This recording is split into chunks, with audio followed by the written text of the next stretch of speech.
सभी को प्रणाम। हम पढ़ रहे हैं जन्म शताब्दी पुस्तक माला शक्ति के भंडार से स्वयं को जोड़े। आइए एक गायत्री मंत्र के साथ उस शक्ति का अनुभव करते हैं और उसके भंडार से स्वयं को जोड़ते हैं। ओम भूर्भुवः स्वः तत्सवितुर्वरेण्यं भर्गो देवस्य धीमहि धियो यो नः प्रचोदयात्।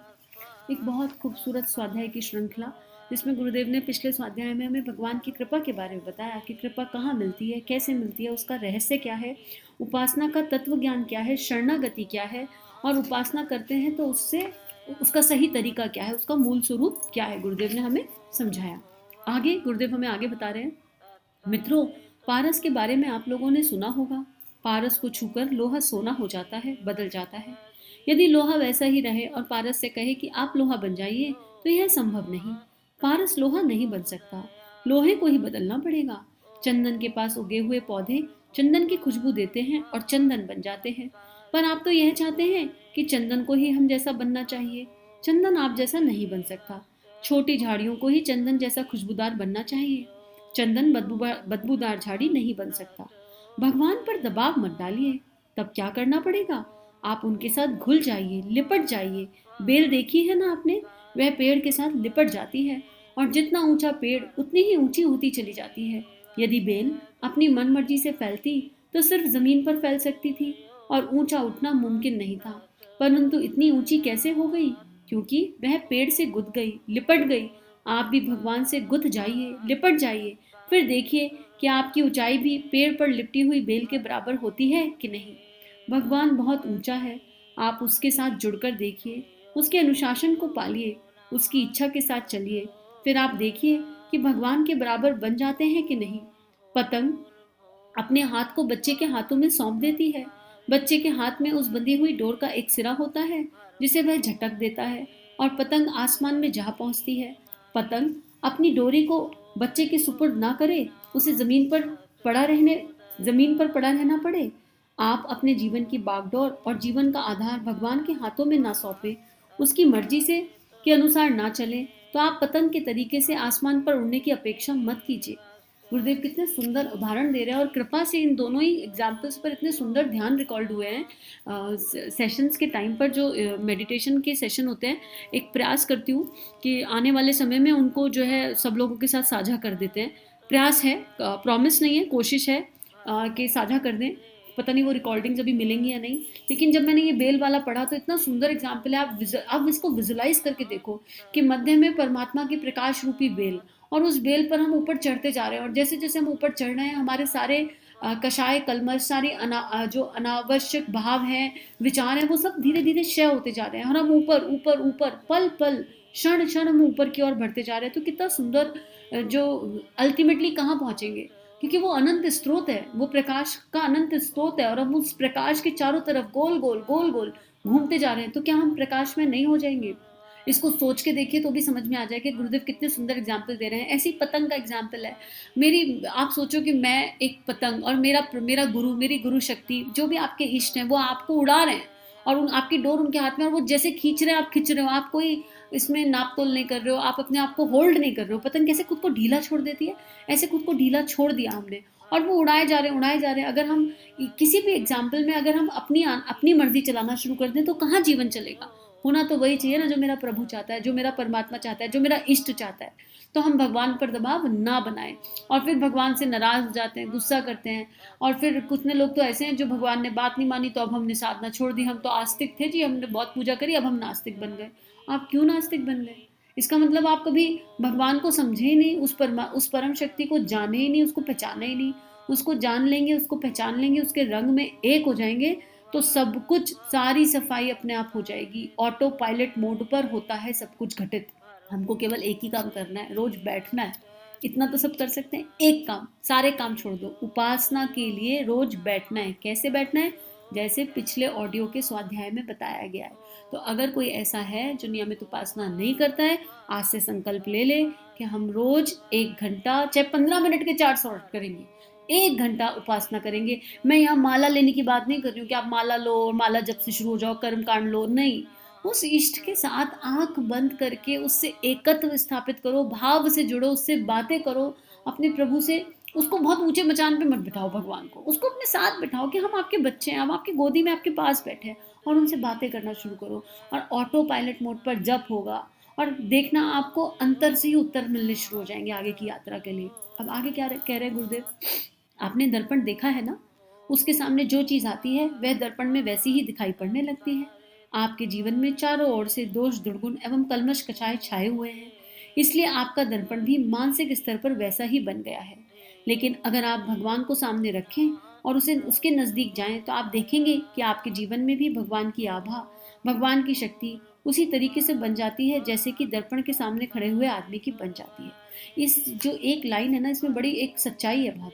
दर्पण जब गुरुदेव कह रहे हैं कि मानसिक स्तर पर हमारा जो जीवन है, क्योंकि हमारे अंदर इतना काला, इतना ब्लैक डॉट्स आ गए हैं कि ये डॉट्स हमारे चारों तरफ हमें दिखने लगते हैं, तो जो भी मुझे कहीं किसी में ब्लैक दिखाई दे रहा है ना, वो मेरे अंदर का ही ब्लैक है।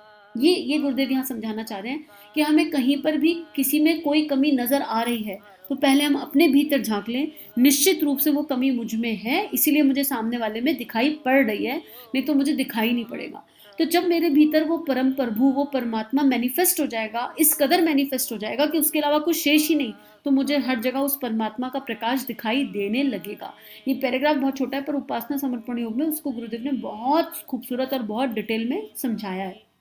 आगे लिख रहे हैं, लेकिन अगर आप भगवान को सामने रखें, उसके नजदीक जाएं, तो आप देखेंगे कि आपके जीवन में भी भगवान की आभा, भगवान की शक्ति उसी तरीके से बन जाती है जैसे कि दर्पण के सामने खड़े हुए आदमी की। वंशी अपने आप को पोला कर देती है और खाली कर देती है। पोली और खाली करने के बाद फिर बजाने वाले के पास जा पहुंचती है और उससे कहती है, आप बजाइए, जो आप कहेंगे मैं वही गाऊंगी। बजाने वाला फूंक मारता है और वह बजती जाती है।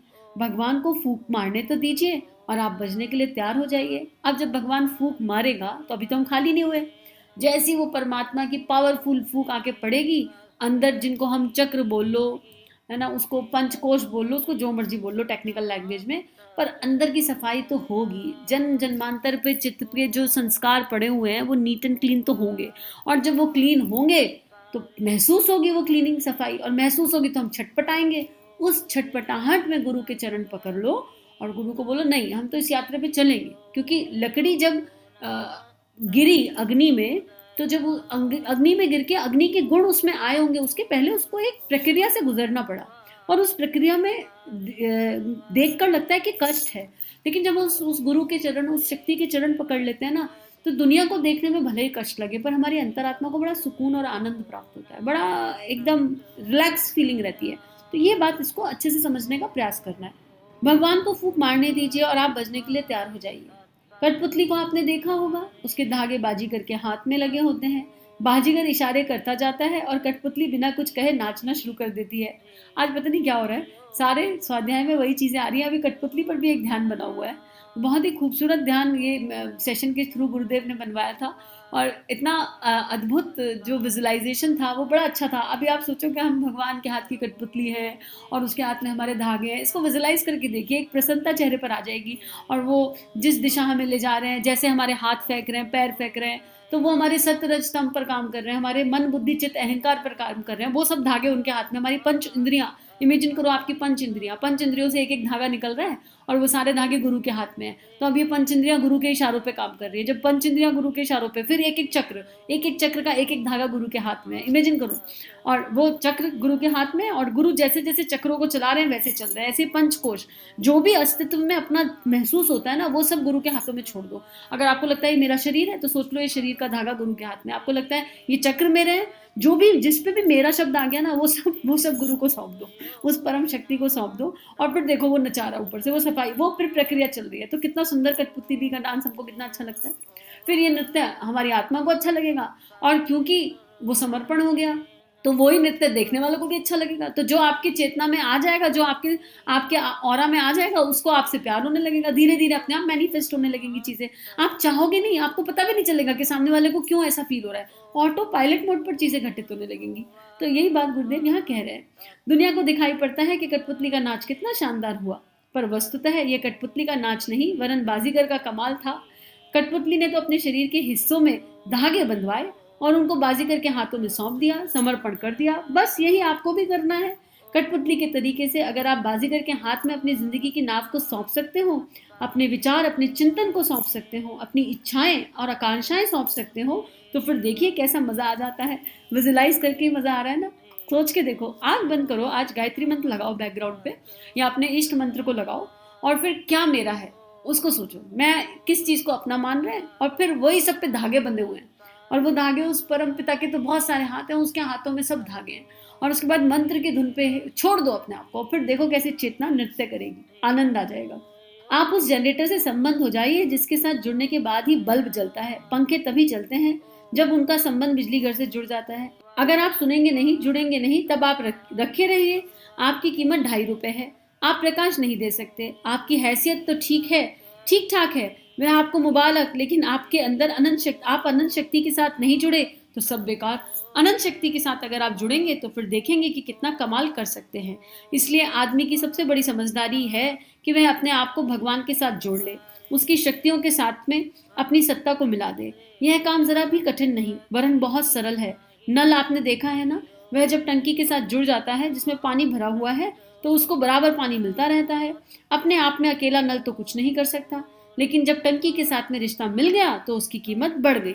उस नल से आपको बराबर पानी मिलता रहेगा। कितना गजब का, कितना सुंदर स्वाध्याय है।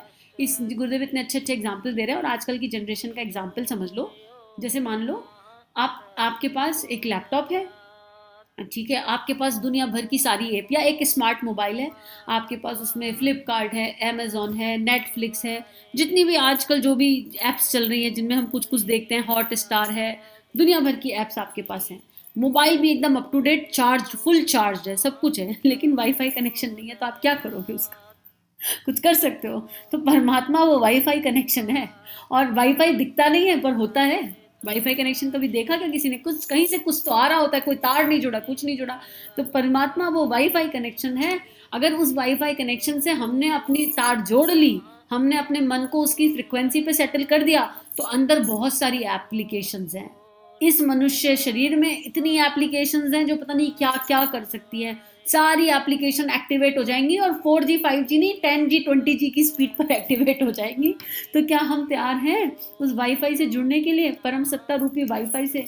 आज सभी के लिए ये प्रार्थना कि हम सबका वाईफाई एक्टिवेट हो जाए, हम सब उस वाईफाई कनेक्शन से जुड़ जाएं और फिर हमारे भीतर भी परमात्मा का प्रकाश बहने लगे। हम भी कठपुतली के समान हो जाए, बांसुरी के समान खाली हो जाए और अनंत आनंद से जुड़ जाए, परमानंद से जुड़ जाए। उससे बड़ा कोई जीवन में आनंद नहीं हो सकता। और ये अनुभव और अनुभूति है।